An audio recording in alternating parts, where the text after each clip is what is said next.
Welcome to Self-Fueling Excellence, now streaming on Roku and Amazon Fire. I'm Mark L. Madrid, CEO Breakthrough Mavens, LLC. We're fueling excellence and longevity. And today, as part of our Self-Fueling Excellence channel, we have one of our premier sub-channels, Therapy-ish, From Wounds to Wisdom, with Elizabeth Alegria. Elizabeth, welcome once again to Self-Fueling Excellence, and it's just an honor for this show to be on this network. Well, thank you. No, I hear you. I hear you. We're manifesting, Mark. Oh, that's a powerful word. We've talked about provision, manifestation. Yep. And, you know, those are all great words, but now I'm going to drop one on you, regret. Yeah. Regret. How do you deal with regret? Because we want to deliver some truth serum here. You are so credible in terms, you've been in the business of mental health for 20 years. Mm-hmm. You have 5 degrees, including from Columbia. So I'm going to take regret to a place that is very dire, and that is death.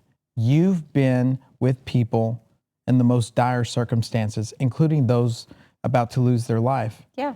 And can you tell me about did they have regrets? Did they share them with you? I'm going to shut up and listen. Yeah, no, absolutely, they did. I worked in a palliative care unit at Bellevue Hospital in New York City, early in my career when I was training, and I had so many opportunities to sit at the bedside of children, teenagers, adults, older folks who were essentially in their last chapter. And my work as their therapist was to help them manage grief, regret, and so many other themes that come up for people at the end of life.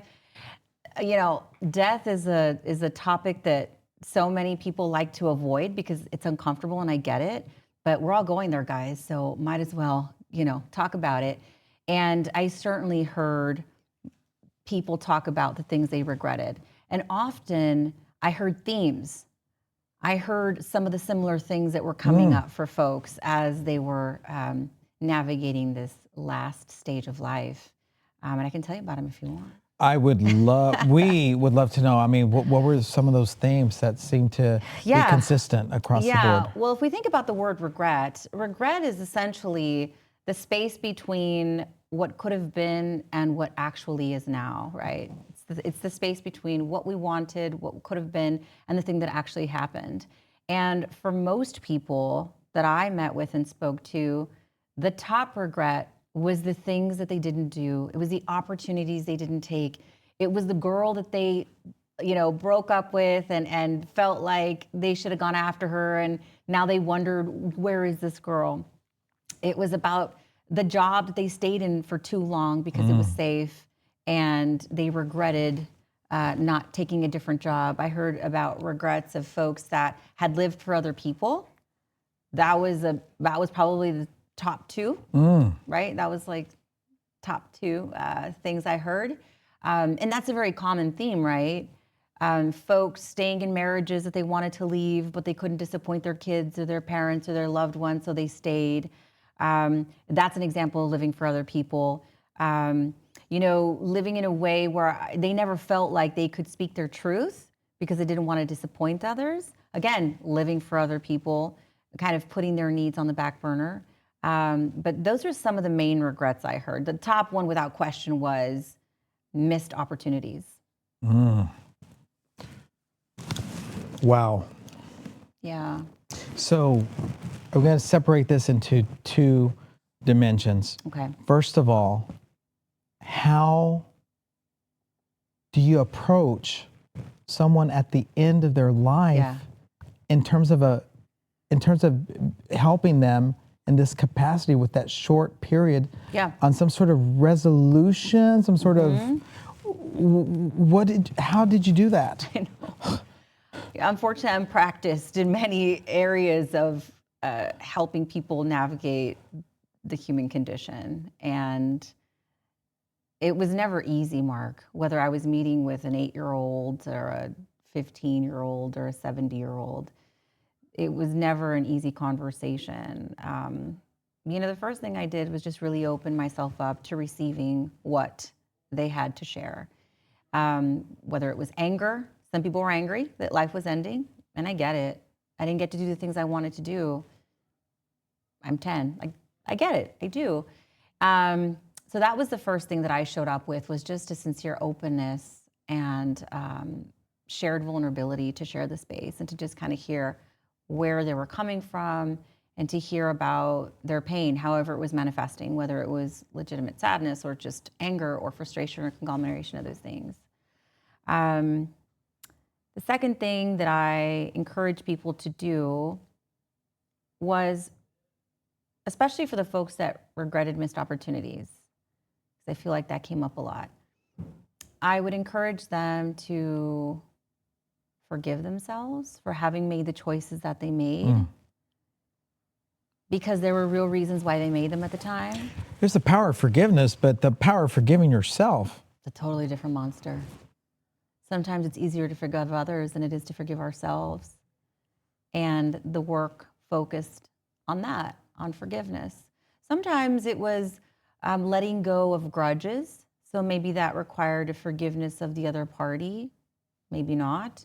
But ultimately, in helping people navigate regret, I always encourage them to stop judging themselves for decisions they made based on the level of awareness that they had at the time, because clearly today they have a different level of awareness. That's powerful. Yeah. Another thing I did is I asked people if there was anything that resulted from those perceived bad decisions that were good. Did anything good come of you not reaching out to that girl that you claim you loved and you wondered for decades about? Well, I did have a family with a different woman, and maybe I didn't love her the same or as deeply, but we did have these great kids, and they are the pride and joy of my life. Okay, so it wasn't all bad. It wasn't all bad. And so my work also segued into helping them search for some meaning, some moment of gratitude for the way that life has gone. Now, there are some people that can find anything, that it is all dark, and that's just where they are, and we had to navigate that too. But that doesn't just apply to the dying. I know Right. so many people that are living right now, they're totally functional and healthy, that are blaming themselves and living with regret now. And that's where we're going to pivot right now, is for those of you digging deep, because we're in a safe place. We're in the comfort of wherever you are right now. And hopefully you can keep coming back to the episodes right here on Self-Fueling Excellence and Therapy-ish from Wounds to Wisdom. So let's talk about somebody out there, many, I would think. I mean, I have some regrets. I always say I don't have many regrets, and I don't, because I look toward the future, and I've acknowledged so many things, given myself some grace, forgiven people, forgiven myself. But I do have a couple regrets, and I know that you might be feeling this way too. How can we go about a path forward in dealing with it? I mean, the first thing we have to do is look at it. We have to be willing to admit, I regret the thing that happened. But notice that's a very general way of looking at it, the thing that happened, right? It's general. And then maybe we should take a step closer to that thing as we've now looked at it and take some responsibility for our part. Maybe the thing that happened, the bad thing that happened, wasn't necessarily our fault, but we had some responsibility in it. Maybe we chose the wrong partner, or maybe we chose the job and it wasn't satisfying and we stayed there. We decided to stay there. So I think we also have to have a moment of reckoning with ourselves to really fully embrace what our responsibility is. Responsibility is not the same thing as blame. Just because I hold a component of responsibility for how this thing turned out, maybe it's not my fault though. Maybe there were circumstances that were outside of my control that led me to make the decisions that I made, and I'm here now. However, I do regret the pain that it caused people. But at the time, I felt I needed to do A, and I did it, and then B happened, and I don't regret A, I needed to do what I needed to do, but I regret B, I regret the pain. And so I think once we're able to reconcile our responsibility, then if we do want to resolve the grief that comes with regret, we do have to move into compassion. Compassion can be forgiveness. Sometimes we're able to forgive ourselves. Sometimes we're not there yet. So what do we do instead? We go into compassion. And compassion looks like this. Compassion is a situation in which we say, I feel badly that the thing even happened. I feel badly for everyone involved and everyone impacted. I feel badly for myself that I've been carrying this. But the thing that you've been carrying has been punishment enough.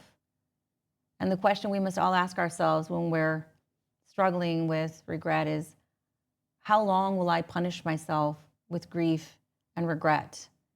When will enough be enough? And because we know life is finite, I'd encourage us to make that decision sooner rather than later. We've talked a lot about irrational guilt. So does that come into play sometimes? It does, and there's a difference, right? What's the difference? Guilt, legitimate guilt, is a feeling we. Legitimate guilt. It's Okay. legitimate. Okay, let's go. Guilt is not bad. Actually, guilt can be a very powerful, transformative agent of change.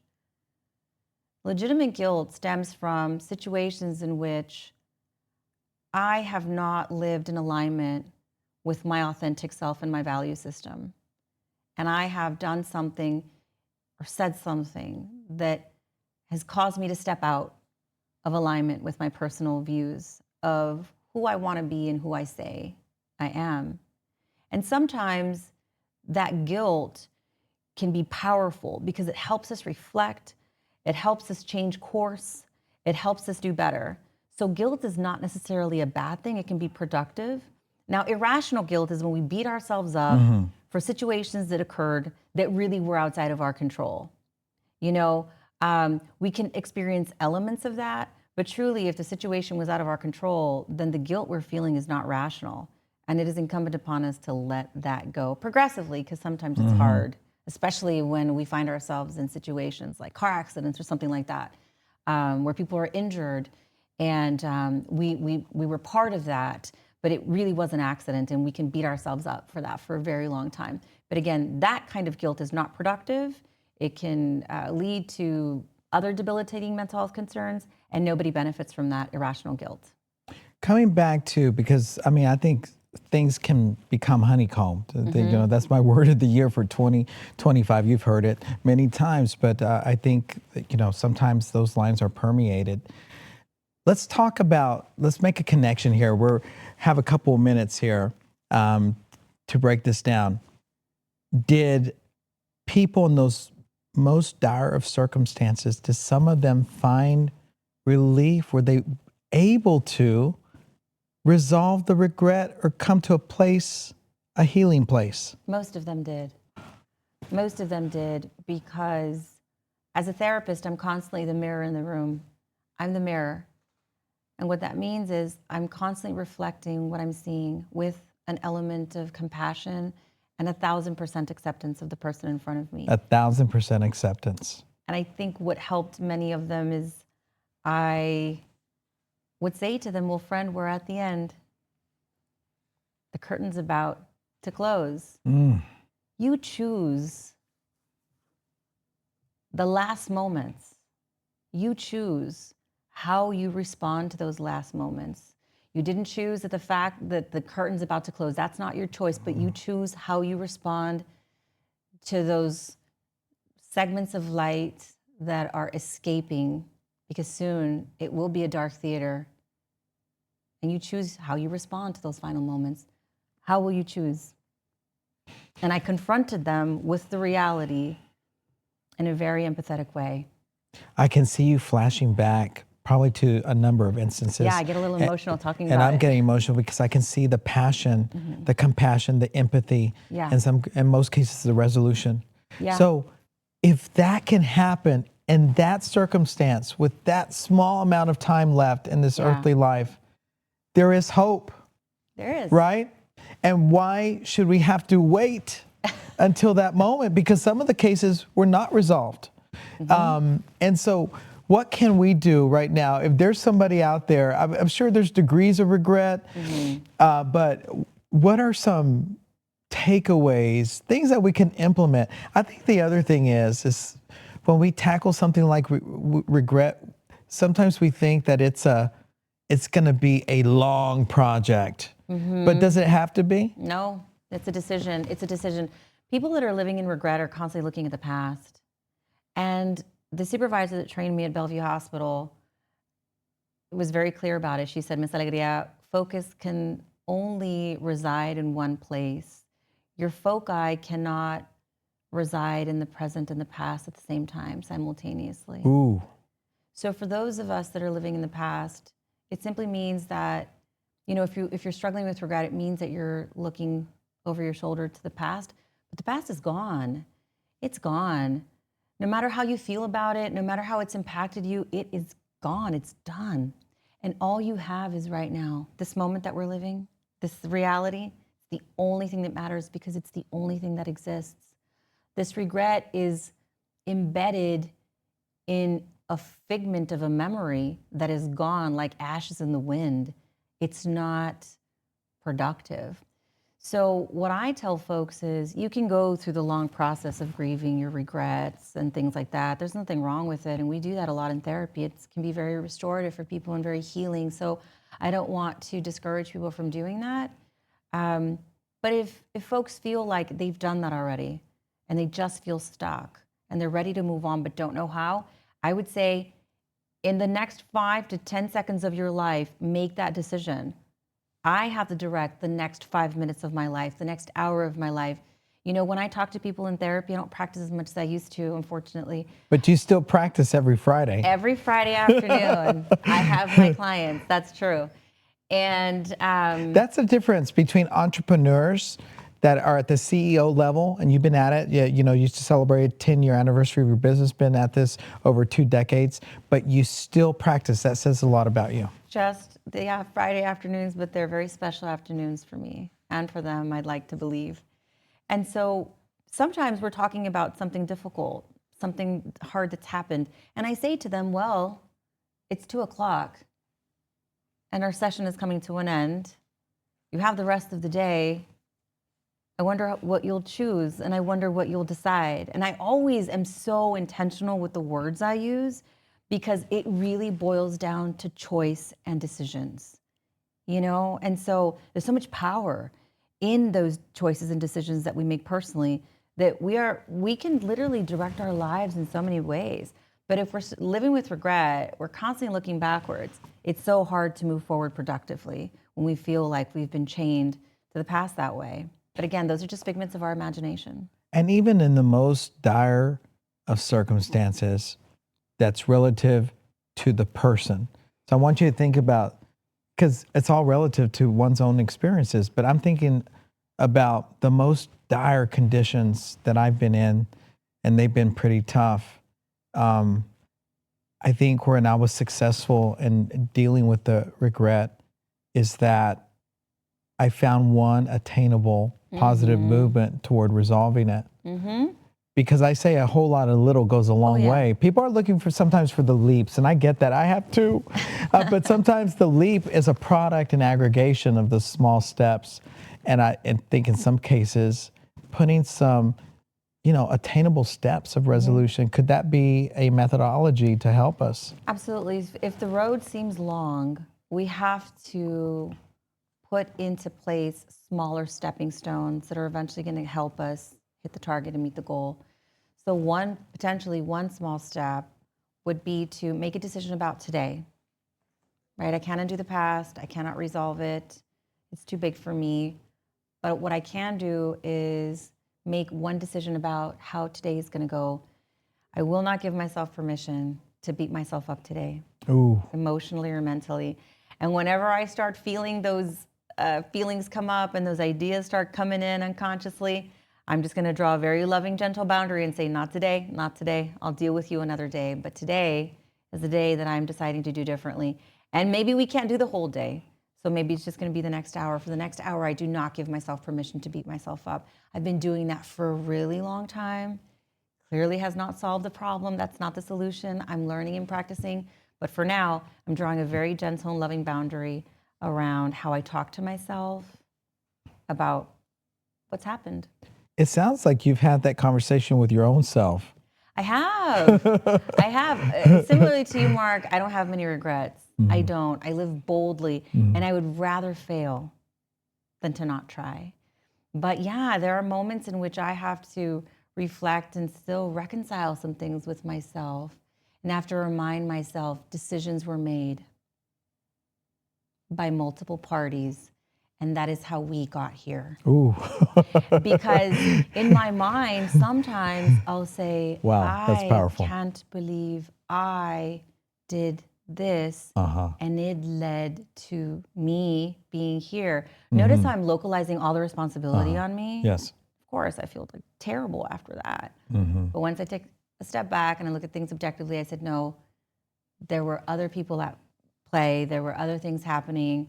There were other parties.